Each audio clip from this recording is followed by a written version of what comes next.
Assalamualaikum warahmatullahi wabarakatuh. Perkenalkan, nama saya Alvin Ardiansyah Putra dengan NIM 2414010007. Di sini saya berasal dari kelompok 4 yang membahas tentang model-model konsep kurikulum. Saya akan membahas sepertiga akhir yang berisi tentang relevansi penerapan model-model konsep kurikulum dalam pembelajaran modern. Sekian, assalamualaikum warahmatullahi wabarakatuh. Assalamualaikum warahmatullahi wabarakatuh. Waalaikumsalam warahmatullahi wabarakatuh. Baiklah, di sini saya akan menjelaskan tentang relevansi penerapan model-model konsep kurikulum dalam pendidikan modern. Tapi di sini akan berfokus pada kurikulum merdeka.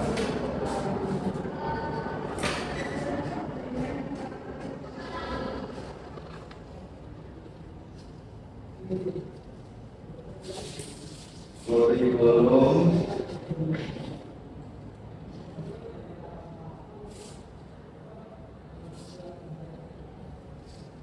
kita jadi akan berfokus di kurikulum merdeka. Kurikulum merdeka ini adalah kurikulum, yaitu sistem pembelajaran yang dimana memberikan kebebasan kepada setiap siswa itu untuk belajar sesuai dengan minat dan bakatnya.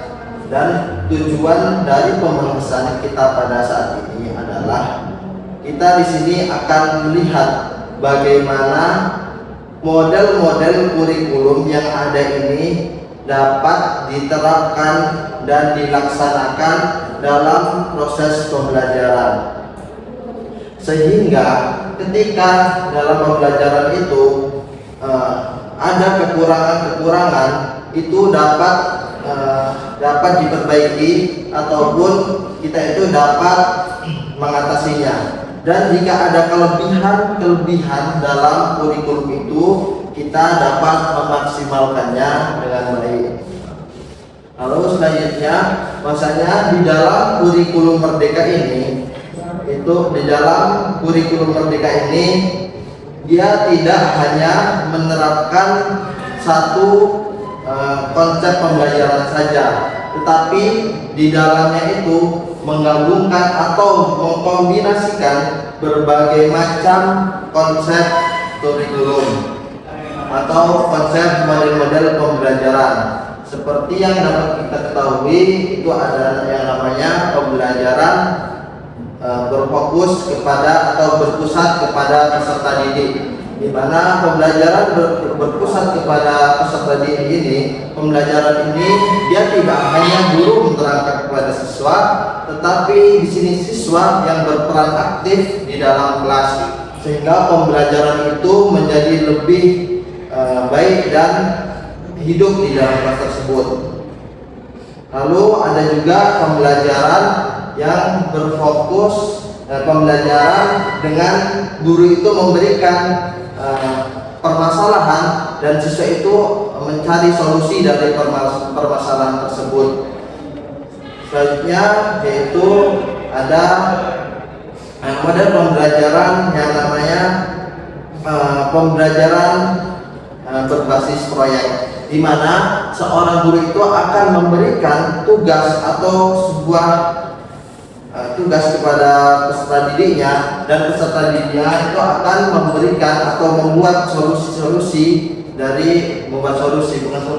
membuat proyek yang telah direncanakan oleh seorang guru tersebut sesuai dengan tujuan pembelajaran yang ada di dalam kelas tersebut. Dan selanjutnya dalam pelaksanaannya ini tentunya kita akan melihat bagaimana tahapan-tahapan dan proses dalam pelaksanaan pembelajaran model-model kurikulum ini. Pertama, kurikulum merdeka. Ada 3 tahapan yang perlu kita ketahui, bahwasanya di tahap pertama itu kita akan tahap perencanaan.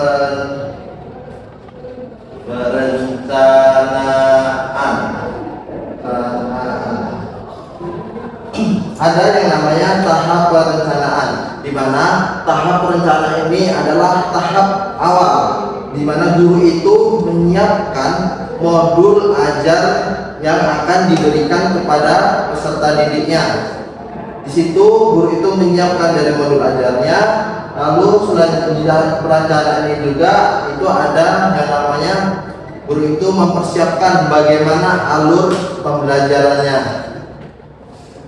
Di dalam alur pembelajaran tersebut, guru itu akan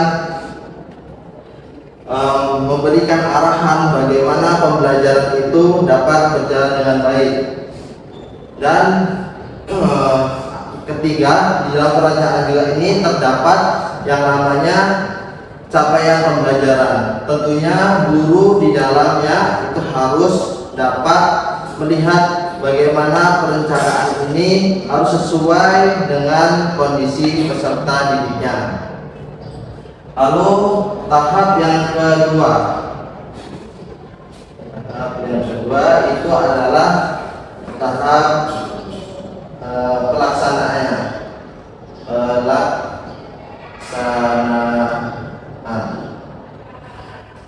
Nih, seperti kita tahu, setelah tahap perencanaan lalu ada tahap pelaksanaan, di mana tahap pelaksanaan ini tentunya akan berisi tentang bagaimana guru itu mengajarkan kepada siswanya. Tapi dalam kurikulum Merdeka itu siswa itu akan berperan aktif atau siswa itu akan aktif di dalam kelas tersebut, dan guru itu berperan sebagai orang yang mengevaluasi, orang yang melihat bagaimana perkembangan jalannya diskusi yang ada di dalam kelas tersebut.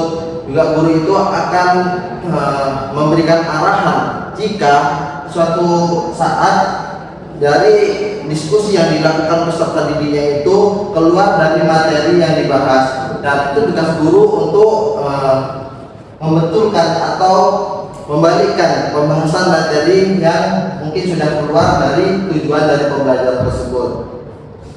Dan setelah tahap perencanaan, tahap pelaksanaan yang ketiga itu ada tahap evaluasi. Nah, di tahap evaluasi ini adalah tahap terakhir dari setelah tahap perencanaan, pelaksanaan, dan ada tahap evaluasi.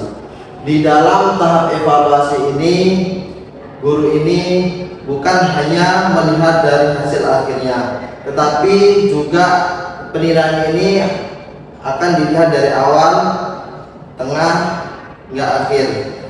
Nah, ada namanya tahap asesmen diagnostik, lalu asesmen formatif, asesmen sumatif. Selanjutnya, dengan setelah tahap-tahap ini diselesaikan, baru guru itu bisa memberikan penilaian. Namun dalam proses pembelajaran ini, keberhasilannya itu akan dipengaruhi oleh beberapa faktor. Faktor yang pertama itu adalah faktor kesiapan guru, di mana guru ini harus mempersiapkan materi-materi dan tahapan-tahapan pelajaran hingga pembelajaran itu dapat berjalan dengan baik. Faktor yang kedua itu faktor sarana dan prasarana. Sebenarnya faktor ini tidak terlalu penting jika memang guru itu mampu memberikan arahan atau guru itu kompeten. Tetapi faktor ini sangat mendukung, karena dengan adanya sarana dan prasarana yang baik, maka tujuan pembelajaran itu akan lebih mudah untuk dicapai. Dan ketiga itu dan selanjutnya yaitu tantangan yang akan dihadapi dalam penerapan model kurikulum ini, model pembelajaran ini dalam implementasinya. Yang pertama itu adalah keterbatasan waktu, di mana terkadang mungkin mata pelajaran atau modul ajaran yang dibuat itu sudah baik, akan tetapi keterbatasan waktu ini menjadi suatu kendala yang menghambat pembelajaran. Yang kedua itu adalah guru yang tidak kompeten, di mana guru ini terkadang kurikulumnya sudah baik, namun guru itu belum menguasai skill-skill dalam menyampaikan pembelajaran sehingga pembelajaran itu tidak tersampaikan dengan baik. Selanjutnya itu kesimpulan yang dapat saya ambil bahwasanya kurikulum Merdeka ini memberikan kebebasan kepada seluruh peserta didiknya itu untuk berperan aktif dalam pembelajaran, dan guru itu juga diberikan kebebasan untuk berinovasi dalam mengembangkan pembelajaran. Tapi oleh karena itu guru itu harus mampu menumbuhkan atau meningkatkan keahliannya, dan tentunya sekolah itu harus dapat membantu atau mendukung pembelajaran sehingga guru itu bisa mendapatkan pelatihan yang baik dan mendapatkan sarana dan prasarana yang baik juga. Mungkin cukup sekian yang dapat saya sampaikan. Wabillahi taufiq wal hidayah. Assalamualaikum warahmatullahi wabarakatuh.